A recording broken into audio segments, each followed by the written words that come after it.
আগামী ৯ মাস কি খাবে সেন্ট মার্টিনের মানুষ? নারিকেল জিঞ্জিরা নামে খ্যাত দ্বীপটিতে এখন সাগরের নোনা বাতাসেও যেন ভাসছে এই হাহাকার। কারণ মাত্র ২ মাস উন্মুক্ত রাখার পর ১ ফেব্রুয়ারি থেকে আবারও বন্ধ করে দেওয়া হয়েছে সেন্ট মার্টিনের দুয়ার। ফলে দ্বীপের শুঁটকি ব্যবসায়ীরা চোখে অন্ধকার দেখছেন। আবুল কালাম সমুদ্রে মাছ ধরেই জীবিকা নির্বাহ করতেন। নৌকা বিক্রি করে ও ঋণ নিয়ে ৪ লাখ টাকায় শুঁটকির দোকান দেন, কিন্তু ১ লাখ টাকারও পণ্য বিক্রি করতে পারেননি ২ মাসে। কারণ পর্যটকের সংখ্যা ছিল অনেক কম নানা প্রশাসনিক জটিলতার কারণে। আমার প্রায় ২-৩ লক্ষ টাকা লস আছে আলহামদুলিল্লাহ। কারণ এই টাকাটা আমার পরিশোধ করতে গেলে আমার জায়গা জমি বিক্রি করে টাকাটা পরিশোধ করতে হবে। কারণ এছাড়া কোনো উপায় নেই, কারণ ব্যবসা নাই। আমাদের সিজন সুন্দর হয় নাই, পর্যটক অনিয়মিত বা লিমিট করে দেওয়ার কারণে। এই পরিস্থিতিতে বেশি দুশ্চিন্তায় যারা ঋণ করে ব্যবসায় বিনিয়োগ করেছিলেন তারা। কেউ ঋণের বোঝায় ভিটে মাটি হারানোরও শঙ্কায় রয়েছেন।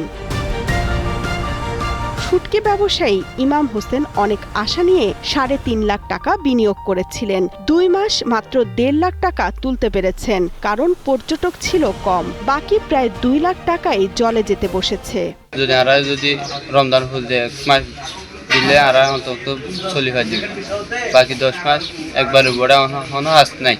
সানশাইন আটা ময়দা সুজি ভালোবাসায় তৈরি। মোহাম্মদ আবু সাইদের বিপদ আরো বড়, কারণ কিস্তিতে ৪ লাখ টাকা পুঁজি নিয়ে দোকানে মাছ তুলেছিলেন তিনি। দোকান ভাড়া ও দৈনিক ৫০০ টাকা কর্মচারীদের বেতন তুলতেই হিমশিম খেতে হচ্ছে। তিনি জানেন না নিয়মিত কিস্তির টাকা এখন কিভাবে শোধ করবেন। দৈনিক দোকান ভাড়া আছে অনেক টাকা, কর্মচারী আছে ২টা, ডেলি ৫০০ টাকা কর্মচারী বেতন দৈনিক, তাহলে ১,০০০ টাকা দোকান ভাড়া। দোকান কর্মচারী বেতনে প্রতি দিন ১,০০০ টাকা। নিজের খরচ আছে, দোকান ভাড়া আছে, এগুলোই উঠাতে পারি না, কষ্টে আছি। মালামালও সব রয়ে গেছে।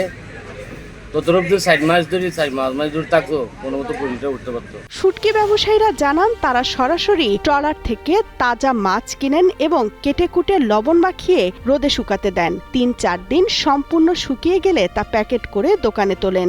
এই শুঁটকিতে কোনো ধরনের বিষ বা ক্ষতিকর কিছু ব্যবহার করা হয় না। পর্যটন বন্ধ করে দেওয়ায় এখন বাধ্য হয়ে টেকনাফ ও কক্সবাজারে পানির দরে এসব শুঁটকি বিক্রি করতে হবে।